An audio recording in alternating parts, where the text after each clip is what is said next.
You're listening to Civic Media. You can tune into any of our live shows on any radio station across the state with the Civic Media app. Find us in your phone's app store and listen anytime, anywhere. This is your WGBW Daily News Roundup for the Talk of Green Bay, 97.9 FM and 1590 AM. For 97.9 WGBW News, I'm Lisa Hale.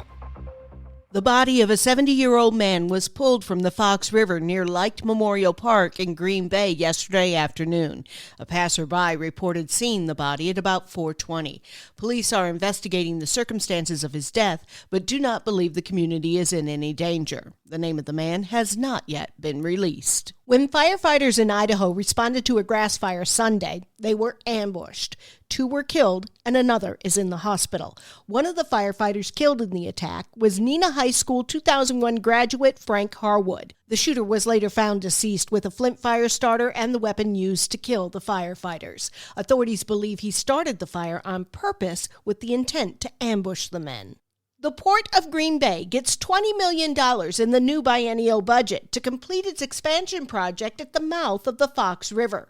Republican lawmakers Eric Wimberger of Oconto and Representative Ben Franklin of De Pere each released statements touting the funds. The expansion plan for the Port of Green Bay includes building a new dock wall, dredging part of the river to allow ships access to the new site, improving infrastructure, and moving the coal piles to the former Pulliam power plant site. Franklin said the improvements will allow the port to accept major shipping for generations and will create opportunities for the businesses and industries of Northeast Wisconsin. It's 126 years old, and lawmakers and leaders have been advocating for its closure for years. Yesterday, Mark Bourne, the co-chair of the Republican-controlled Joint Finance Committee, said that as part of the discussion on the state budget, the groundwork is being laid to close Green Bay Correctional Institution. But I think it's important to note that we're investing across the entire state system, including moving forward plans in the Department of Corrections to make sure that we right size and innovate in that area for the future, and also make sure that we close Green Bay Correctional by 2029. Meanwhile, Democratic State Senator Kelda Roys says there are no guarantees. The Republicans just threw it right in the garbage and are now doing this trick again to put it in this very fancy lockbox where it's never going to happen. It is a phantom. It's a total mirage. There's nothing that we're doing in this budget that's going to allow Green Bay to be closed. Green Bay Correctional Institution opened its doors in 1898.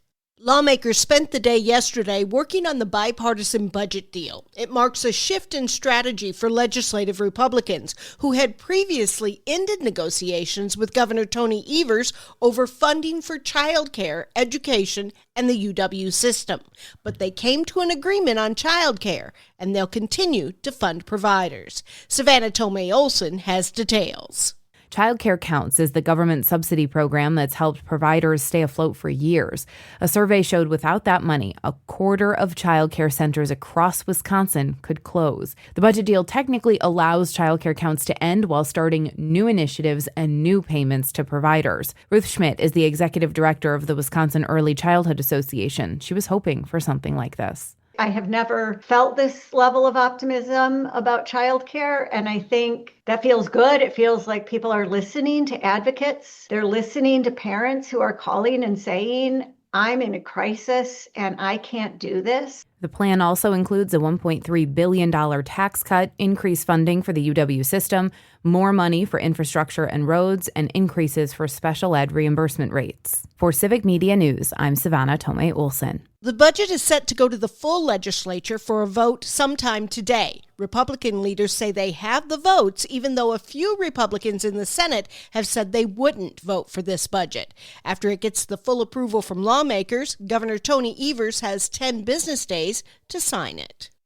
A prisoner accused of killing her cellmate at Tachita Correctional Facility has pleaded no contest to homicide. Joanne Krulatz reports. Prosecutors charged 29-year-old Taylor Sanchez in January 2024 with first-degree intentional homicide in 68-year-old Cindy Schultz-Judas's death in 2023. According to the criminal complaint, Sanchez beat Schultz-Judas to death because Sanchez was hearing voices. Sanchez initially pleaded not guilty due to insanity. Online court records show she changed her plea Monday to no contest, meaning she acknowledges there's enough evidence to convict her, but is not admitting guilt. Sanchez faces a mandatory life sentence when she's sentenced July 28th.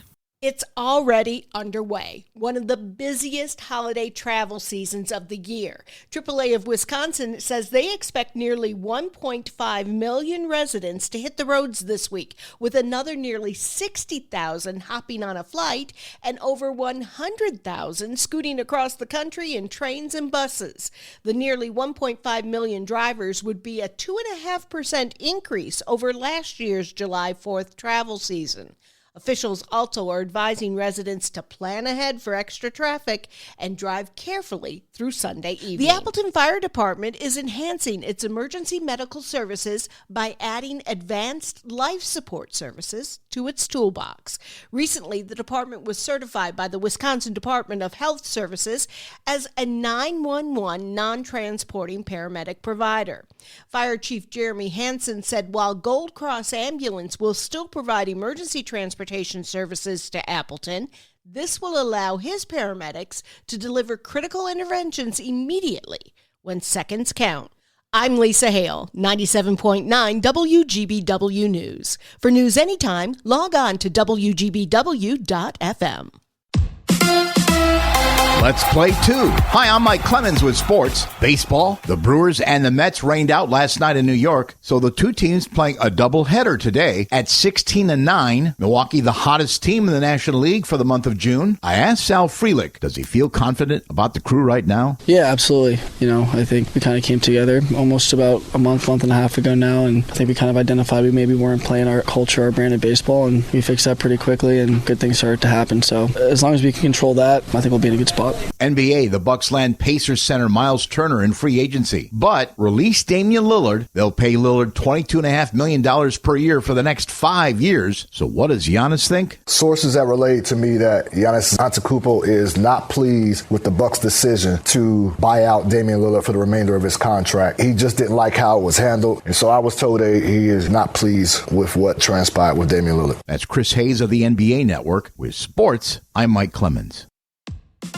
On your entertainment beat, I'm Pete Schwaba. Sure, Dana Carvey is a great impressionist, but still prefers to be tactful, especially when impersonating President Joe Biden like he did during the SNL 50th anniversary broadcast. The creator of The Church Lady said to his co-host on the Fly on the Wall podcast, David Spade, that he took that approach because the former president was mentally compromised. Spade countered, saying Biden is fair game because he's in the public eye, putting himself on the total opposite end of the spectrum. That's why they make a great podcast hosting team. If you're looking for something binge-worthy, here's one of Pete's picks. Check out Department Q on Netflix. Writer, director, executive producer Scott Frank has come a long way as a writer since his first credit, which was an episode of The Wonder Years. Frank has written such films as Get Shorty, Minority Report, and the show The Queen's Gambit. Department Q follows Carl, a detective who becomes obsessed with a cold case following his own near-death experience. It's just addicting enough, so check it out. There's been lots of royal family drama over the last few years, which eventually culminated in a formal estrangement for the Duke and Duchess of Sussex, also known as Harry and Meghan, which sounds a lot less sexy. Head of the not really necessary royal outfit, King Charles has made it known that he's going to buck tradition and wants the Sussexes to be front and center at his eventual funeral when the time comes. The New York Post reports that Charles has made it clear he would like his son Harry to walk side by side with his brother William, who will then be king. Charles has also stated that he would like Harry and Meghan and their children, Archie and Lilibet, good lord, they actually want people to dislike them, to take part in the lying in state and candlelight vigil portion of the funeral. There has been no comment yet from the Sussexes. I'm not being lazy. The Duchess and Duke are actually referred to by the county name. As the Squire of Marinette, Wisconsin, I can confirm this. Okay, moviegoers, it's been a great summer so far at the box office, but today is a big day for new releases and dinosaur lovers. That's right, Jurassic World Rebirth opens today, and wouldn't you know it, just in time for what is supposed to be a blockbuster holiday weekend. There is expected to be a lot more cha-ching at the box office thanks to the latest chapter in this Jurassic franchise. The film stars Scarlett Scarlett Johansson and Mahershala Ali, and a whole bunch of CGI dinosaurs. Pretty sure the plot of the film involves dinosaurs wreaking havoc. Jurassic World Rebirth is currently coming in at just shy of fresh on Rotten Tomatoes with about 55%, and that should be enough to get people to the theaters for some T-Rex awesomeness. If you're worried that you've missed a couple of the previous films, I think you'll be okay. For more showbiz fun, tune into Nightlight with me, Pete Schwaba, weeknights from 6 to 8 p.m. on the Civic Media Radio Network.